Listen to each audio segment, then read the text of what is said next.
तो बेटा भक्तिन के जीवन की जो कहानी है वो आपने पढ़ी, आपके पास बुक भी है, आप उसे जो है दोबारा कर सकते हैं, देख सकते हैं, उसको पढ़ लेना चाहिए आपको। अगर जिसके पास बुक नहीं है तो वो क्या करेंगे, ई पाठशाला डाउनलोड करें और उसमें, या फिर जो मैंने आपको दीक्षा ऐप डाउनलोड करने के लिए कहा था उसमें भी आपको पूरी बुक्स मिल जाएगी। किसी भी सब्जेक्ट की अगर आपको बुक चाहिए होगी तो आप दीक्षा ऐप डाउनलोड करें, उसमें आपको मिल जाएगी। ठीक है, तो इस तरह से बेटा भक्तिन के जीवन में जितने भी पड़ाव आए, शुरुआत में कम उम्र में जो है विवाह होना, फिर कम उम्र में जो है विधवा हो जाना, भक्तिन का बेटियों को जन्म देना, फिर अपनी जेठानियों का तिरस्कार सहना, इस तरह से जो है अपनी सौतेली माँ का तिरस्कार सहना, उसके जीवन में जो है बहुत सारे पड़ाव आए। उसकी बेटी का भी जवानी में विधवा हो जाना, फिर उसकी बेटी के साथ जो है उसकी बेटी के चरित्र पर उंगली उठना, फिर पंचायत द्वारा उसकी बेटी पे जबरदस्ती पति थोपा जाना। इन चीज़ों से जो है फिर क्या होता है, एक बार अंत में जो सबसे बड़ी बात होती है भक्तिन के साथ, वो क्या होती है कि एक बार वो जो है खेती बाड़ी करती है तो फसल अच्छी नहीं होती है। अब अच्छी फसल नहीं होने के कारण क्या है कि जमींदार का जो पैसा होता है वो समय पे नहीं दे पाती, तो जमींदार ने जो इसको अपने यहाँ बुला करके जो है दिन भर धूप में खड़ा करके रखा भक्तिन को। इससे जो है वो बड़ी आहत हो गई, उसने जो है शहर छोड़, वो गाँव छोड़ करके नौकरी की तलाश में शहर की ओर चली गई। और फिर वहाँ से जो है उसकी मुलाकात लेखिका के साथ हुई। तो लेखिका के साथ आने के बाद वो लेखिका को भी उसने अपने रंग में ढालना शुरू कर दिया, कि जैसे कभी गाँव की तरह खाना खाने का तरीका, उसी थाली में दाल देना, रोटी डाल देना उसी में, तो तरीका जो है उसका बिल्कुल ग्रामीण तरीका जो है उसने लेखिका को भी सिखाना शुरू कर दिया। ठीक है बेटा, तो इसी क्रम में जैसे इसके क्वेश्चन आंसर है आपके लिए कि भक्तिन अपना वास्तविक नाम लोगों से क्यों छुपाती, अब क्यों छुपाती होगी और उसे यह नाम किसने और क्यों दिया होगा। ठीक है बेटा, अब भक्तिन का जो असली नाम था वो था लक्ष्मी। अब लक्ष्मी होता है बेटा एक संपन्नता का प्रतीक होता है, लक्ष्मी जो नाम होता है वो संपन्नता का प्रतीक है। तो अब भक्तिन तो संपन्न थी नहीं, वो तो बिल्कुल गरीब थी, और ये नाम जो है उसके बिल्कुल उलट हो रहा था। अब समस्या क्या थी, अब ये नाम उसको किसने दिया होगा, क्योंकि वो एक संपन्न घर में पैदा हुई थी, उसके पिता एक गोपालक थे, गाय पालते थे, अच्छा परिवार था और इकलौती बेटी थी घर की। तो हो सकता है कि उसके पिता ने उसको ये सोच के ये नाम दिया कि हमारे घर की लक्ष्मी है। तो ये लक्ष्मी नाम जो है लेखिका वो सॉरी भक्तिन को उसके पिता ने दिया होगा, माता पिता ने दिया होगा, क्योंकि वह अपने माता पिता की एकमात्र संतान थी। इसलिए उन्होंने अपने लिए उसको लक्ष्मी समझ करके, ये हमारी घर की लक्ष्मी है, इकलौती पुत्री थी, तो उसको जो है लक्ष्मी नाम दिया होगा।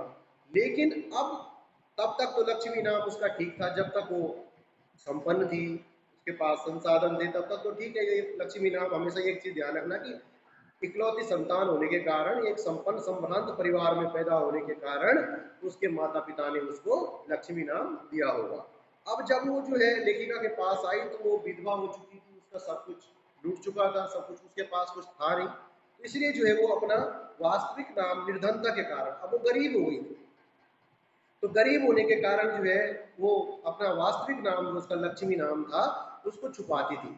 क्यों, वो नहीं चाहती थी कि कोई उसका मजाक बनाए, उसकी हालत को देख करके, नाम लक्ष्मी और पास में कुछ नहीं, तो लोग ये ना कहें कि कहीं लोग उसके इस संपन्नता सूचक नाम का मजाक न बनाए, इसलिए जो है वो अपना वास्तविक नाम लोगों से छुपाती थी। वो चाहो सोचती थी कि लोग हंसेंगे, वही वाली बात हो गई ना कि आंख के अंधे और नाम नयन सुख। नाम तो नयन सुख है और है अंधे, तो अंधा कभी आंखों का सुख ले सकता है, नहीं ले सकता। तो इसीलिए जो है भक्ति चाहती थी कि भाई कोई मेरे इस नाम का जो है मजाक न बनाए, इसलिए जो है वो अपना वास्तविक नाम लोगों से छुपाती थी। आप साधारण भाषा में लिख सकते हैं कि भक्तिन का वास्तविक नाम जो है लक्ष्मी था, वो अपना नाम, वो ये नाम उसको जो है उसके इकलौती संतान होने के कारण उसके माता पिता ने उसको ये नाम दिया था, और वो अपना नाम इसलिए छुपाती थी क्योंकि लक्ष्मी जो होता है वो संपन्नता का प्रतीक माना जाता है। लेकिन भक्तिन क्या थी, गरीब थी, निर्धन थी, और वो यह नहीं चाहती थी कि कोई इस संपन्नता सूचक नाम का उसके मजाक बनाए, इसलिए वो अपना वास्तविक नाम सबसे छुपाती थी। अगला क्वेश्चन हो सकता है कि दो कन्या रत्न पैदा करने के बाद पुत्र महिमा में अंधी जिठानियों ने उसको उपेक्षा का शिकार बनाया। ठीक है बेटा, तो ऐसी घटनाओं से एक धारणा बनती है कि एक स्त्री ही दूसरी स्त्री की दुश्मन होती है। यहाँ पे जो है आप एक तर्क दिया गया है आपको कि क्या सामाजिक परंपराओं की आड़ में एक स्त्री ही दूसरी स्त्री की दुश्मन होती है?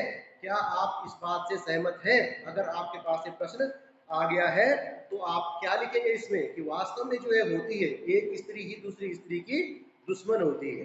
कहने का मतलब कि जब बेटी भक्तिन ने जो है दो कन्याओं को जन्म दिया तो उसकी तीसरी भी बेटी हो गई, तीन बेटियों को जो है भक्तिन ने जन्म दे दिया। अब क्या होगा, उसकी सास भी जो है उससे मुंह पिचकाने लगे।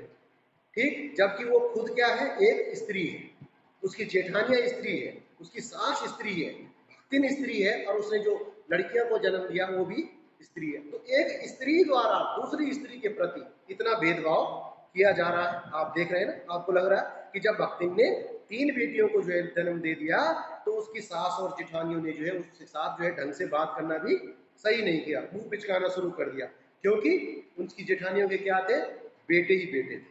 अब वो बेटा थे कि वो अपने आप को जो है उससे श्रेष्ठ समझती थी कि भाई हमारे तो बेटे हैं, इसलिए जो है हम श्रेष्ठ है। ठीक है बेटा, एक बेटा, ठीक।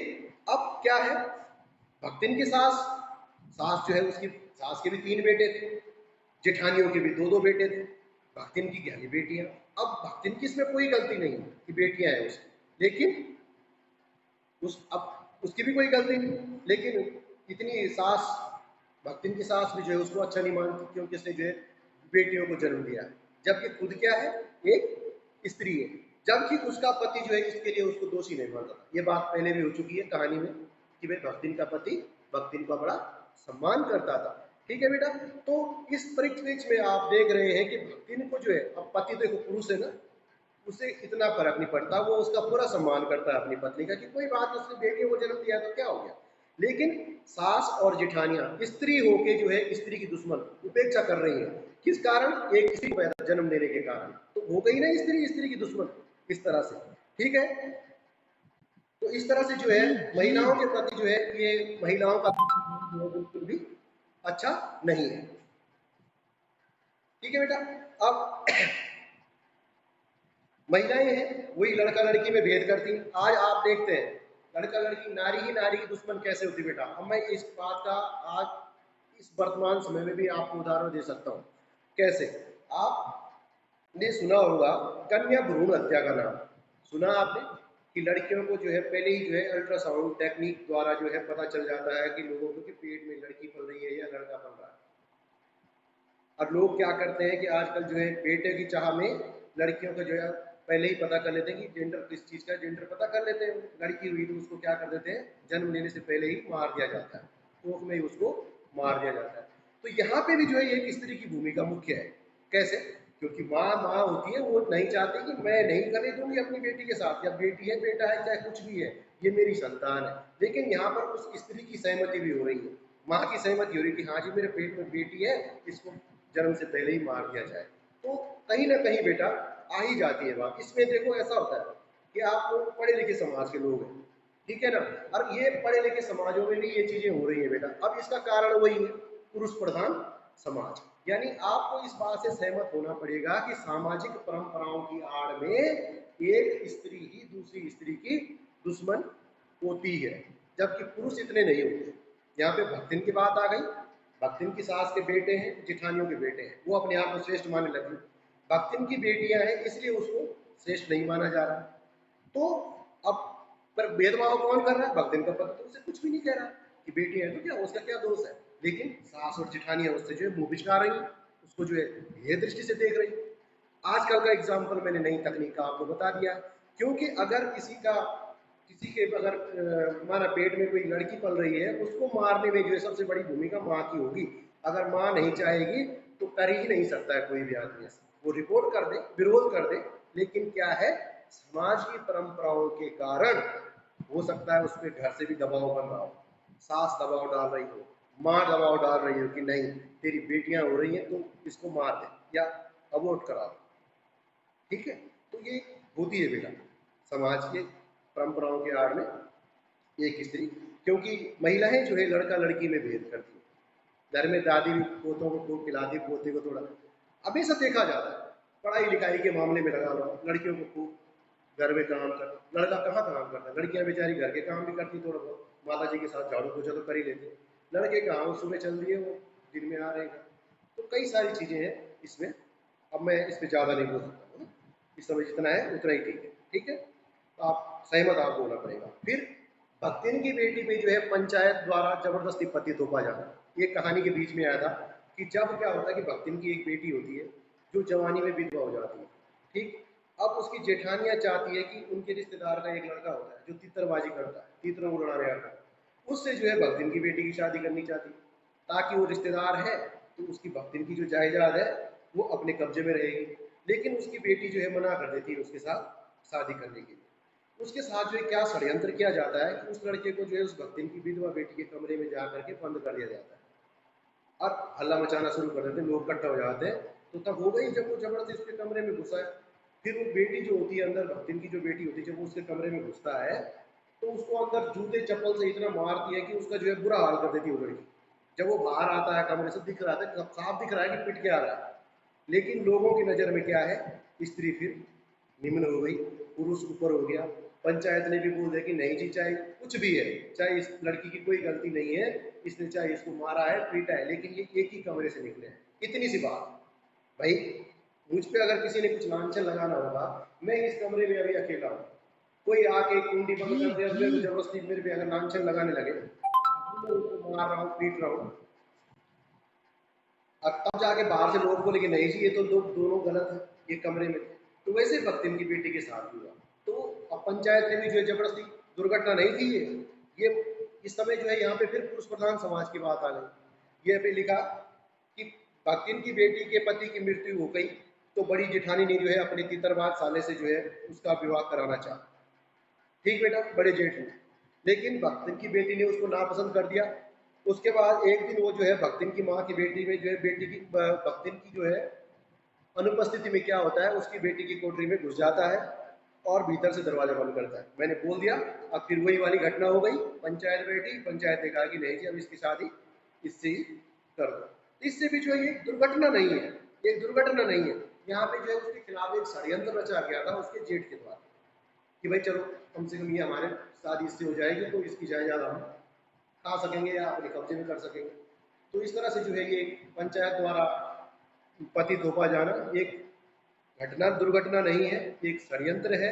और ये यहाँ पे जो है फिर स्त्री के अधिकार को हनन करने की बात आ जाती है। फिर बेटा, भक्तिन अच्छी है यह कहना कठिन होगा क्योंकि उसमें दुर्गुणों का अभाव नहीं, लेखिका ने ऐसा क्यों कहा होगा। ठीक है बेटा, तो भक्तिन के अनेक गुण है भक्तिन के अंदर, वो मतलब भक्तिन ऐसी है कि हनुमान जी का मुकाबला बोला सेवा भाव में। जिस तरह से हनुमान जी श्री रामचंद्र जी की सेवा करते थे, तो महादेवी जी ऐसी कहती थी कि भाई भक्तिन ऐसी है कि जैसे हनुमान जी रामचंद्र जी के साथ रहते हैं वैसे ही मेरे साथ रहती थी। लेकिन लेखिका को जो है उसमें कुछ दुर्गुण लगते हैं। क्या करती है, जैसे कभी कोई खुले पैसे रखे हुए घर में कहीं पे रखे हुए तो उठा के चुपचाप उनको छुपा कर रख देती है। फिर दूसरा, अपनी जो मालकिन है तो क्या करती, उसकी जो जैसे कभी गलती कर देती है तो महादेवी जी गुस्सा करते हुए तो क्या करती, इधर उधर की बातें उससे झूठ बोल देती, उससे गुस्से से बचने के लिए थोड़ा बहुत जो है इधर उधर की करके, मतलब उसको भी झूठ नहीं मान देती कि चल कोई बात नहीं, अपनी जान तो बची, कभी गलती कर ले, तो दुर्गुण थे उसके अंदर।